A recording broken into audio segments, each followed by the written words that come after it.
નમસ્તે વિદ્યાર્થીની બહેનો, આપણે ધોરણ 8 પાઠ 2 હામિદમાં થોડા ઘણા પેરેગ્રાફ સમજી ગયા હતા। હવે આપણે આગળનું સમજીએ। मिठाइयों के बाद कुछ दुकानें लोहे की चीज़ों की है, कुछ गिलट और कुछ नकली गहनों की। लड़कों के लिए यहाँ कोई आकर्षक नहीं है, वे सब आगे बढ़ जाते हैं। हामिद लोहे की दुकान पर रुक जाता है। कई चिमटे रखे हुए हैं। उसे ख्याल आया, दादी के पास चिमटा नहीं है। तवे से रोटियां उतारती है तो हाथ जल जाते हैं। अगर वह चिमटा ले जाकर दादी को दे तो कितनी प्रसन्न होगी, फिर उनकी उंगलियां कभी न जलेगी। घर में एक काम की चीज़ हो जाएगी। खिलौनों से क्या फ़ायदा, व्यर्थ में पैसे खराब होते हैं।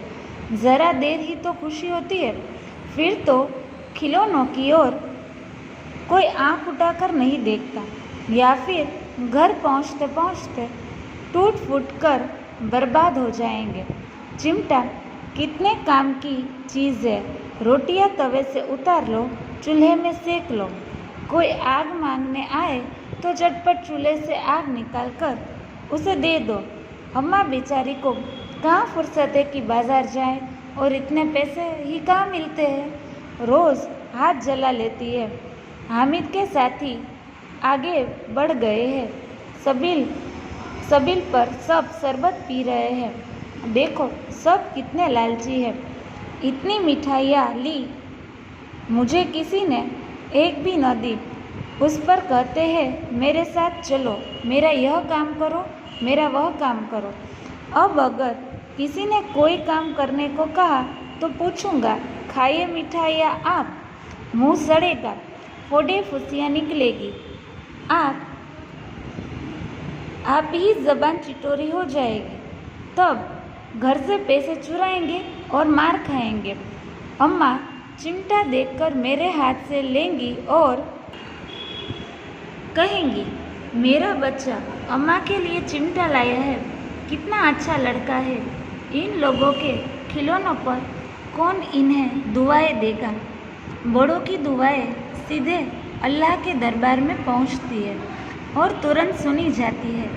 मेरे पास पैसे नहीं है तो क्या मैं गरीब सही किसी से कुछ मांगने तो नहीं जाता।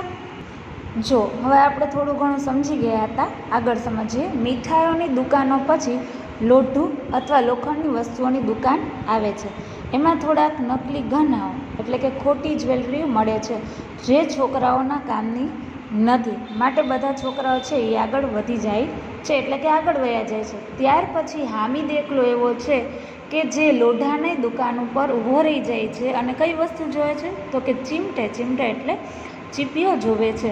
ચીપીઓ જેવો જોવે છે તરત તેને દાદીમાનો વિચાર આવે છે, કેમ કે તેના દાદીમા પાસે ચીપીઓ હોતો નથી, એટલે રોટલી શેકવા ટાણે તેની આંગળીઓ છે એ દાઝી જાય છે।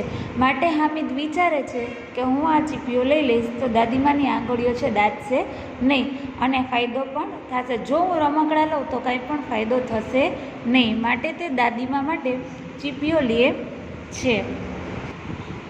ત્યાર પછી હામિદ વિચારે છે કે આ બધા તો રમકડા છે તેને સૌ પોતપોતાના માટે લીધેલા છે, અને તે હામિદ જ એક એવો છે કે જેને દાદીમા માટે ચીપીઓ લીધો છે। એટલે હામિદ વિચારે છે કે આ ચીપીઓ દાદીમા જોશે તો તેને આશીર્વાદ દેશે, બાકી કોઈ છે એને આશીર્વાદ મળે એવી કોઈ વસ્તુઓ લીધી નથી। પણ હામિદ એમ વિચારે છે કે જો તે દાદીમાને ચીપીઓ દેશે તો તેને આશીર્વાદ મળશે, અને આ આશીર્વાદ છે એ અલ્લાહના દરબારમાં એટલે કે સીધા ભગવાન પાસે પહોંચશે।